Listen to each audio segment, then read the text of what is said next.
Buffalo putting a run together like it did last season. The only difference is this one closer to the beginning, so the Bills still have a shot at the postseason. Hey, how are you, folks? Jason Horwitz, glad to be with you, breaking down the 4-4 Bills and the 0-8 Dolphins off a bye, looking to snap the worst losing start in franchise history. And with more, we bring in NFL.com's Pat Kerwin from Fort Myers. Pat, good to see you, as always, sir. Jason. Next week, we'll get you back up here Good in New York. But let's get into this game here. Rotation at quarterback, Lossman and Edwards. It's been due to injuries to both, but it's back to Lossman for a second straight week.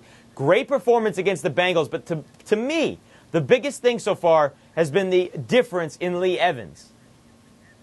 Well, remember this, J.P. Lossman did a great job at Lee Evans late last year. Now they're back together. Earlier in the year they struggled, but it was because there was no run game established. Now Marshawn Lynch is running the ball. People are dropping a safety in, singling up on Lee Evans' side. They're taking advantage of it. He averaged 18 yards a catch last week. He has a 151-yard average for the last 2 weeks. And he's got 6 touchdown catches against those Miami Dolphins in his history. You'll see him work in that combination a lot. Well, certainly, and the Dolphins definitely banged up. As for Miami's defense, 31st against the run. We know that. Marshawn Lynch off his first career 100-yard game. But let me ask you this. The fact that Miami had a bye, does that change those numbers at all?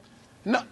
I don't think so. I think Zach's a real big question mark to play. I don't think he's going to be able to play. This team is in disarray. Cleo Lemon's going to stay in there. They're desperate to get a win before they start looking at their young quarterback. So I think they're going to try as hard as they can. There's not much going on in Miami without Ronnie Brown. Remember, he was the leading runner and the leading receiver. He's gone. Miami's a shell of what they were. Well, let me ask you this, because there was speculation that Cam Cameron was going to go to John Beck, the rookie from BYU that you mentioned. As you said, they're going to stay with Khalil Lemon. What does that say maybe about Beck or maybe about Lemon?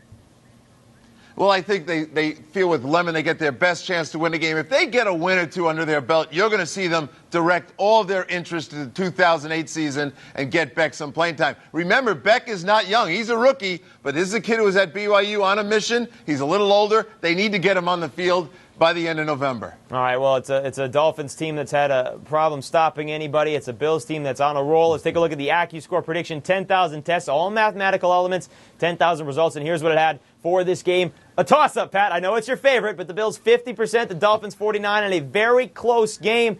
Who do you like?